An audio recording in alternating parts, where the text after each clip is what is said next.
Midnight. The only light in your apartment is the cold blue wash of a screen, lying face down now on your sternum, still buzzing faintly against your ribs like something alive. Your dinner went cold an hour ago. You don't remember when your thumb stopped moving, except that it didn't. Not really. Even now, some part of you is still scrolling, still measuring, still keeping score in a game you never remember agreeing to play. It started small. A co-worker's photo from a beach you'll never see. A friend's ring, catching the light at an angle that took someone 4 tries to get right.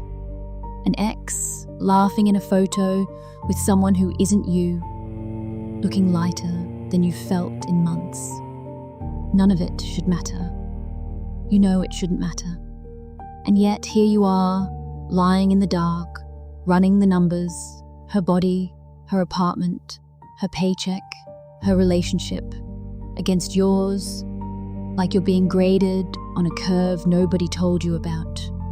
Here's the part no one says out loud. Your brain isn't broken for doing this.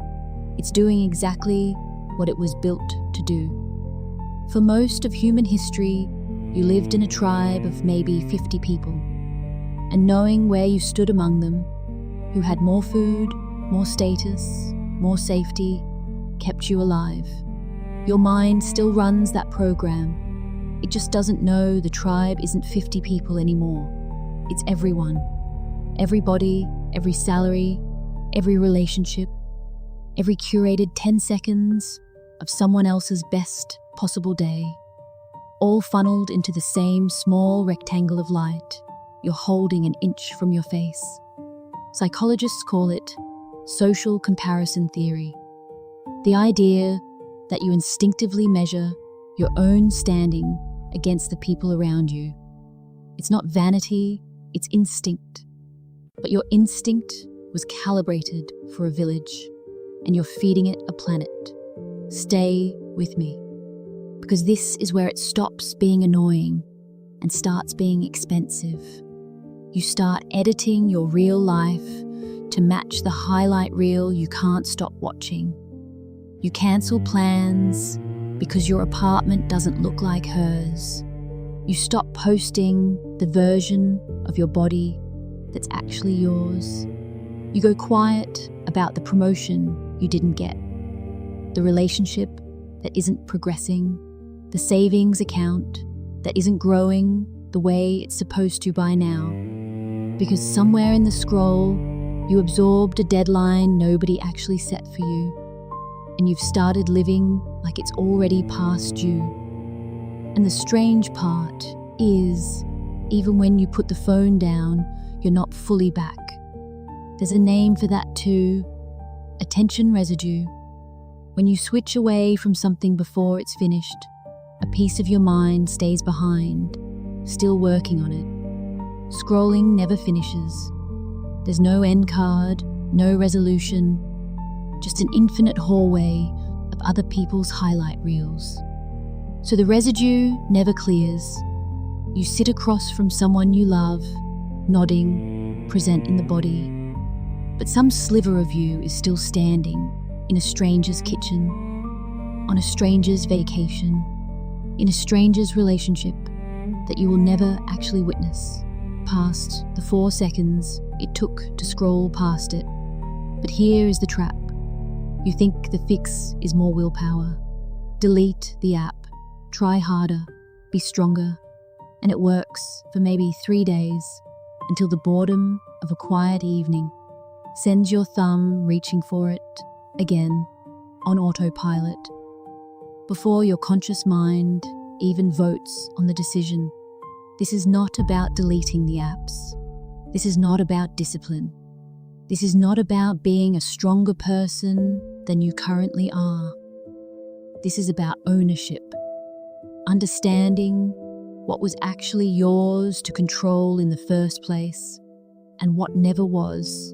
Centuries ago, a Roman emperor with more power than almost any human being in history sat down most nights and wrote himself private notes, just to remember the same lesson you're learning at midnight on a Tuesday. Marcus Aurelius reminded himself again and again not to waste his hours measuring his life against other men's, unless their lives served some duty of his own. Think about that. The most powerful man in the known world still had to fight the pull to compare. It was never about how much you have. It was never about how strong your willpower is. It's about where you've been taught to point your attention and whether you've ever questioned the aim. His teacher's teacher, a man named Epictetus, born into slavery and freed into philosophy, put it even more simply. He split the entire world into two piles. One pile, things you control, your judgments, your effort, where your eyes go in the next 10 seconds. The other pile, everything else. Other people's bodies, other people's choices, the algorithm's decision about what to show you next. He called this the dichotomy of control, and it's the oldest, sharpest tool there is for a mind drowning in comparison. Because the moment you sort the pile correctly, an enormous weight simply stops being yours to carry. Her body was never your business. Her paycheck was never your business. Your attention, in this exact second, is the only thing on the entire list that was ever actually yours. Let that sink in. There's a particular kind of night that strips all of this down to something simpler than theory.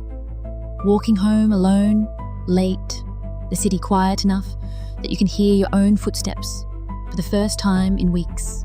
No notifications, no scoreboard, just streetlights and the rhythm of your own walking, and a strange, unfamiliar feeling that takes a moment to even name. Presence. Not happiness, not triumph, just the quiet sensation of being fully located inside your own life, instead of split across 40 other people's. That's the whole inheritance, actually. Not a bigger apartment, not a louder highlight reel of your own to compete back with. Just your attention, returned to you fully the way it was always meant to be spent, on your one actual life, instead of rented out in tiny pieces to everyone else's. This is not her highlight reel. This is not her timeline. This is not the race she's running, dressed up to look like yours. This is the only life you're going to get to actually live, in real time, with your whole attention present for it. So tonight, when the phone buzzes against your chest in the dark, here's the only question that matters. How long has it actually been since you finished one single thought, start to finish, without reaching for it? Let it stay unanswered for a moment, then put the phone down, face down, screen dark, and finish the thought anyway.